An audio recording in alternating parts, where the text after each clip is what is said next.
I'm Vivian Morgan, and this is Confessions of a People Pleaser.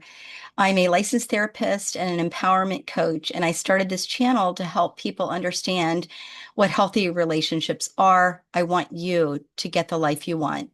So this particular uh, video today is on what is emotional abuse. And I'll be honest, when people are in healthy relationships, they may think it's obvious to know what an abusive relationship is. But when you're in it, sometimes you don't see it, especially with narcissists, because they come on so strong and so positive. You almost are, you feel like it's dream come true. And just also to point out that unhealthy relationships, emotionally abusive relationships can exist at work, in friendships, in communities, and in intimate relationships, obviously, and in families. In an intimate relationship, there's much more interaction and the potential for abuse is greater.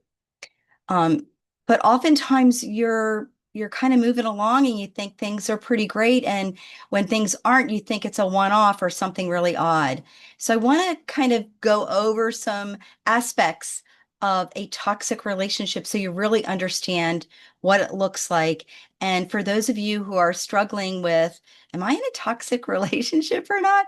Hopefully you'll get some clarity. So I'm going to share my screen now. I like to use uh, some PowerPoints to kind of drive some thoughts and ideas home. I also run groups and I do presentations, so these are pretty easy for me to access. Um, so anyway, what is emotional abuse? You may not be aware of this, but almost 50% of the population, this is men and women, claim that they have experienced psychological or emotional abuse in their lifetime. That is staggering. And of that, that breakdown, when I was doing the research, what was really staggering for me was that 55% of high school students report they're experiencing emotional abuse from a parent or another adult in the home. I think that's very concerning. So it can happen, like I said, within families, any type of relationship can be impacted. So narcissistic abuse, there are some low numbers because often narcissistic people or people who are on that spectrum of narcissism don't seek help. The other aspect is that narcissistic personality disorder has a certain type of characteristics that need to be present for that diagnosis, and narcissism, occurs on a spectrum. So people could have high narcissistic traits, but not necessarily be diagnosed. So that's called high trait narcissism. These are personality traits, typically very self-important, entitled. They often have a need for admiration, can have a lack of empathy. They can also have a lot of controlling and demanding features within an intimate relationship. I went through Psych Central to get some of these stats. How common is narcissistic abuse? So you can look those up if you want more information. So what does emotional abuse look like? Here are some markers. Manipulation. These are deliberate actions designed to get you to do something for them. Toxic relationships also look very controlling. People in the relationship are designed to be supporting this other person, but they're really not giving very much. So a lot of the interactions are around controlling what you're doing in order to serve them. These types of people can often be jealous. You want to know where you are, who you're talking to. They're possessive.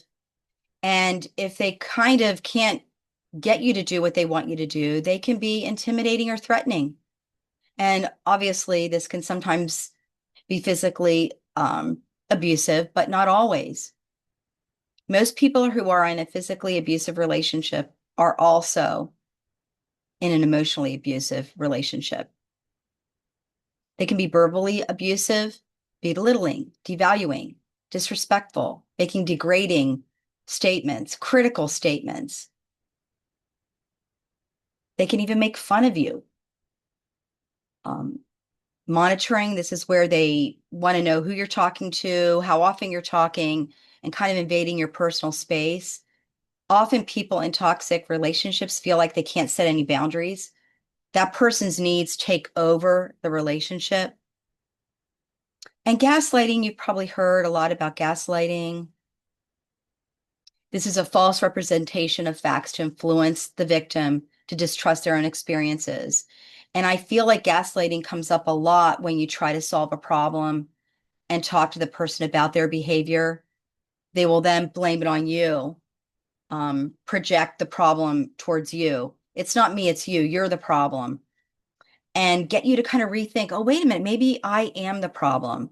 And I find that a lot of gaslighting is around taking information and instead of problem solving, turning it into be your problem. It's your problem that you view things like this because it's not really true. And stonewalling is particularly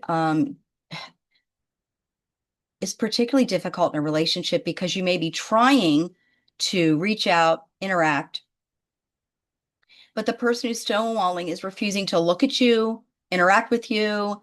They take their attention elsewhere. And this is all very devaluing. All of these experiences are very devaluing. And that is the, the basic feature of a toxic relationship. And what does it feel like to be on that end of that toxic stuff?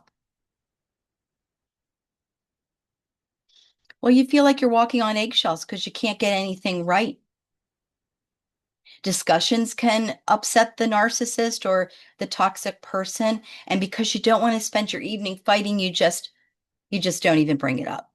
But you feel like you don't want to say too much, you don't want to say the wrong thing. Obviously, that leaves you fearful and anxious because you don't really know what's going to happen next or what kind of reaction you're going to get. So you're kind of in this hyper vigilant state, like, are you okay? Am I okay? What's going to happen next?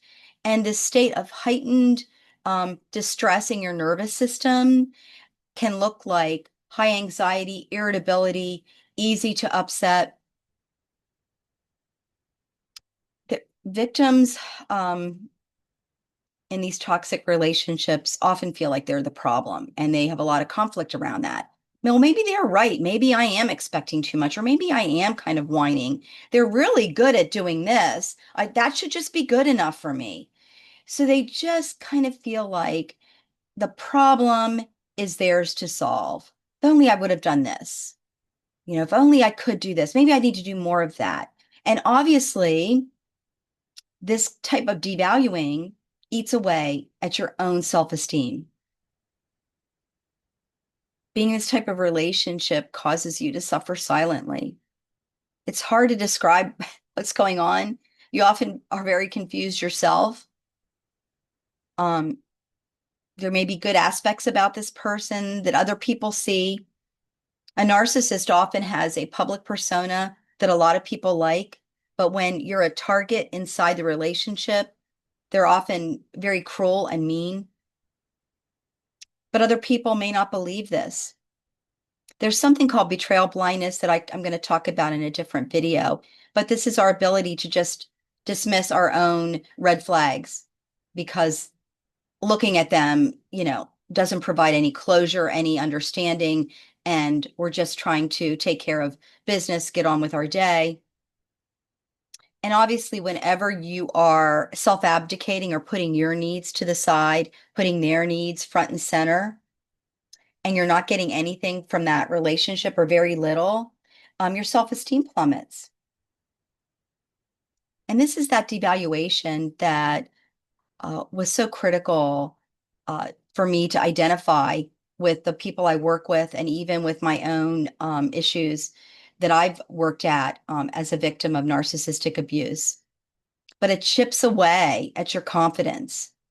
And initially there's this idealization of this person, like, oh my God, they're awesome. And then when you find out this other side to them, you often question yourself. And a lot of other people see that side. So you begin to not trust yourself. And of course, I went over some of these things, but I didn't mention emotional withdrawal. So this is where they're withholding affection. Yeah, yeah. I'm not going to give you any attention, almost like you're not worthy of the love, attention, and connection that you so very much want and is part of healthy relationships and is a biological imperative. We all need to belong, but you're constantly getting rejected. And the triangulation, this can happen when um, the toxic person aligns with another person and they both kind of sabotage you or talk about you and villainize you. And that's how they're getting supply, this emotional support for the abuse, because they're not getting it from you anymore, especially if you're not sure, what to do or how to react. And they're getting it from someone else. And you know, it becomes very difficult because then you really start second guessing what's going on. Why do they do this? It's a warning sign evaluation, but it is an abusive relationship that is based on power and control. And it's crucial if you're in a relationship where you feel devalued, that you seek somebody to talk to. And I'm going to stop sharing now. So it's obvious to see when you look at all these things lined up why this would be an abusive relationship. But when you are in the day in and day out of it, there may be other things that happen that are positive or encouraging that you kind of hang your hat on. You're kind of hoping to see that again. And you start telling yourself, this is just this is the way our relationship is. This is not a big deal. And I really want you to consider it. A lot of people will say, it's like dying by 1,000 paper cuts because it's the day in, day out devaluing that gets underneath all of the actions. The bottom line is to take away your power and your authenticity, your ability to be yourself, your ability to know what you want, your ability to have agency in your life, your ability to say yes and no, your ability to set boundaries. Very, very important for you to understand how this happens in a relationship. Anyway, I provide group and individual support for those of you who need it. So feel free to reach out if you need that. Take care.